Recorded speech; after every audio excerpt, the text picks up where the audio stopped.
My name's Miata, and this is my reflective journal for A World in Crisis. I've chosen three different questions, three different thematic concerns to help me reflect on my experience throughout the simulation.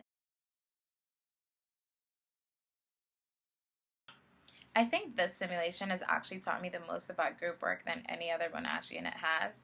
I actually had a lot of fun working with my initial group, but I actually learned a lot of things from working with other groups.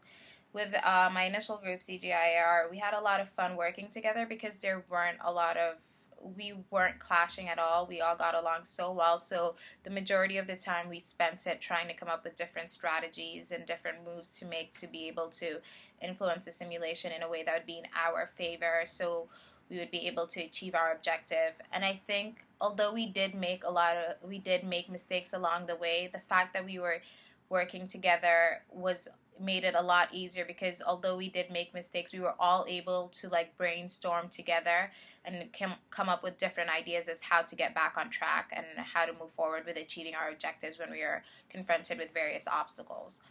And the thing is, we actually also worked with a coalition because we were an international organization, and the local NGOs wanted to pressure their states to stop the building of the dam, so they enlisted the help of international organizations. And at first, we felt like this because we had the freedom of choosing whether we were for the dam or not for the dam, because our main objective was to outweigh the consequences and then write up a policy recommendation. And the thing is, that's why I also think it's super important to understand what your role is and what you're exactly supposed to do in the simulation. It's really important to be really knowledgeable about that because at first we kind of made the mistake of we didn't really understand where we were supposed to be going, what our stance was. We were really confused about that, so we joined this coalition, which was actually in favor of the local NGOs because they were able to put pressure on their governments to make decisions based on their desires. But the thing is, working with these NGOs and other organizations in the coalition actually introduced me to a lot of different things that I wasn't able to experience with group work, because with group work in other units, you all sort of have the same task in a way. And with this simulation, everyone had their own objective. So with the other organizations, they wanted a certain thing, like their general objective was similar.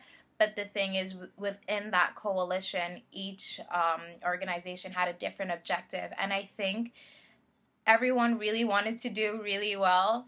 So they really embodied their organizations to the fullest. And I think at times, because it sort of creates a really frustrating atmosphere because you want to do things a certain way and then other people want to do things a certain way. So an advantage of this was actually it does create a little frustration with everyone, but at the same time we're going to have to interact with people at our jobs in the future, so it gives you an opportunity to realize not everybody works like you, not everybody thinks like you.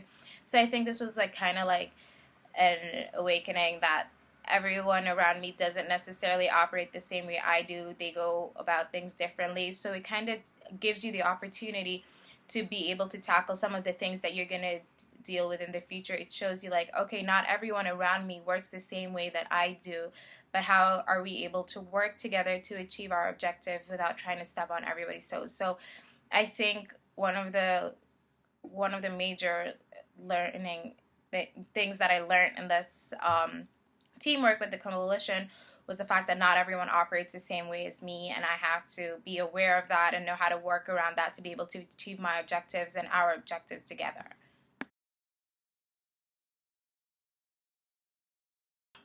I'm an international studies major, and I think the core units, even the units that I've taken in general throughout the past 3 years, have sort of helped me develop research skills that I did use when I wanted to learn about my role and gain knowledge about what I was supposed to be doing, what my organization was about, and things like that. But I think that I could have done it in a more effective manner. I mean, I had the skills to do the research, but I sort of kind of lacked knowledge in like politics in Southeast Asia, and knowledge about the Zyberry Dam. I mean, towards the end, as the simulation progressed, I sort of started to get a better understanding of things. But I think because this was also such a new learning experience for me, I haven't taken a unit like this before.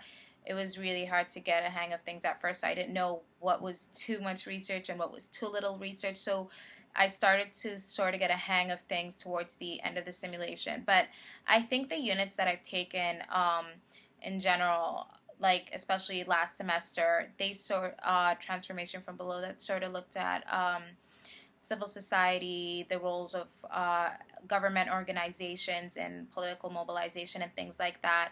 And I feel like they sort of helped me, like, generally just know the role of what my organization was supposed to be and how they influenced politics and political decisions and things like that. But I also feel like when part of the objective of my organization was to write a policy recommendation after weighing the consequences. And I think because throughout the simulation, we kind of looked at the impact the simulation had on the environment, but also the crisis, had on the environment as well as people. I felt like the unit I also took last semester on migration in the 21st century helped when we were writing up the policy recommendation, because we did look at things like internally displaced people. So those were really those were good things that I learned that actually helped me in this simulation. But I feel like most of the information that I learned that was beneficial for the simulation was the information that I learned the first 4 weeks, as when in week 1, when we looked at framing and how it opens up the opportunities to frame the severity of a crisis in a certain manner. So you can, in our case, we could present policy recommendations and things like that. So I feel like most of the information that I did learn in regards to the simulation happened throughout the simulation. I was learning as it was happening. It wasn't necessarily something that I did pick up throughout the 3 years.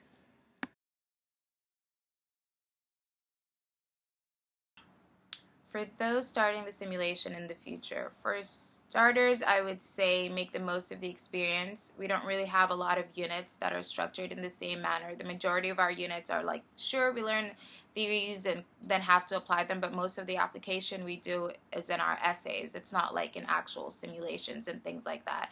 And I think the structure of this whole unit from the start gives you the opportunity to learn about things that maybe you didn't know. Like, one of our earliest tasks was to write up a CV and then go for an interview. And that was actually the first time that I did something like that. And later on, like a few months ago, I applied for an internship, and I actually knew like how to write up a CV and things like that. And then going for the interview, like I sort of knew what to expect in a way. And it was all because I had to do that in this unit. And a benefit of being able to do this in this unit, even if you do screw up, you're not gonna, like, the consequences aren't as high, because at the end of the day, it's just a simulation. It's a unit. Sure, you want to pass, you want to get a good grade and things like that, but the consequences aren't as high as they would be in the real world. So I think this is a good opportunity for someone to learn and then learn from their mistakes. And it's good that you're learning from your mistakes in the classroom rather than the real world.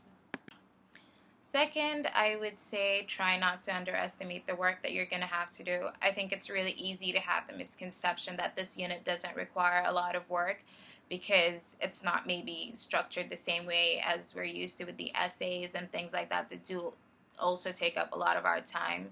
But the thing is, this simulation does actually take up a lot of your time as well. There's a lot of work you have to do towards achieving your objectives and meeting up with other groups. Like, we had the 2-hour lecture slot, and then we had the 1-hour tutorial slot, and that still wasn't enough. Like, we would have to set up meetings throughout the week, and those meetings at times could clash with our timetables, and we'd have to send like different representatives from our organization to meet up with other groups. So it does actually require a lot of work, and I think it's easy to have that misconception that it doesn't. So try not to have that misconception. And also, I would say another reason that you do need to work hard and be able to think critically is because the whole flow of the simulation is unpredictable. Sure, you're given your objectives in the beginning of the simulation, so you're working towards achieving those objectives, but the thing is, the progress of the simulation depends on the actions of other organizations, the other parties involved, and then also the scenarios that are brought to you, and those go along, they come along as the simulation progresses. So it's actually really unpredictable, and you're going to have to be able to think critically. Like in our case, we were an international organization, and we had to outweigh the consequences and then write up a policy recommendation. And the thing is, we joined a coalition, and we thought it's not going to hinder our objectives.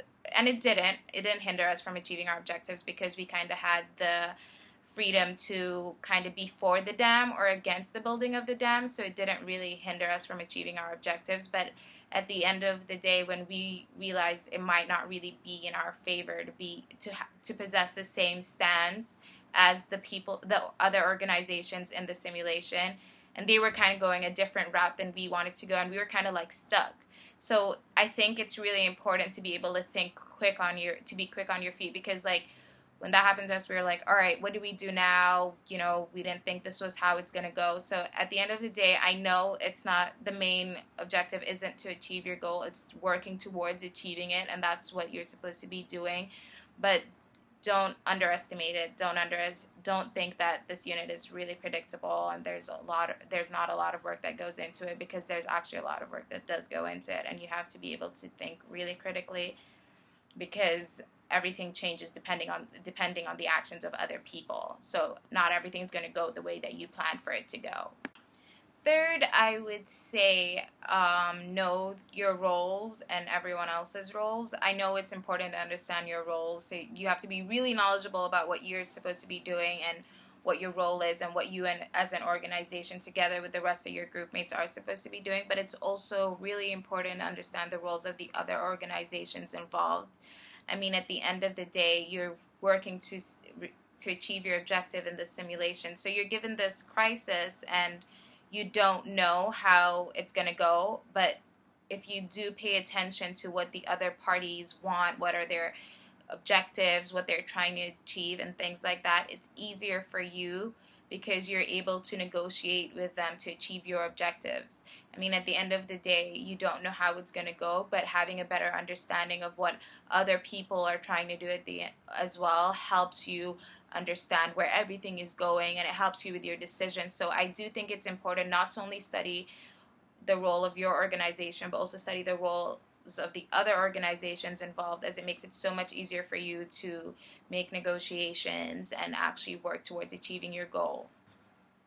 So for my last piece of advice, I would say try not to get too caught up in the whole simulation. I mean, obviously make the most of the unit, and at the same time try to represent your organization to the best of your abilities, because you'd want to pass, you'd want to get a good grade, but I think at the same time try not to get too caught up in everything. I mean, there were times I experienced that everyone was sort of embodying their organization to the fullest, and this was a new experience for me, and I didn't know to what extent I should be embodying the role of CGIAR, the organization that I was a part of. So when I would interact with other organizations, I was like really taken aback to how much they embodied their organization. And it's not a bad thing. Obviously, they want to represent their organization in the best manner that they can. But I think it's easy in that, like when that happens, I think it's really easy to create an atmosphere of frustration.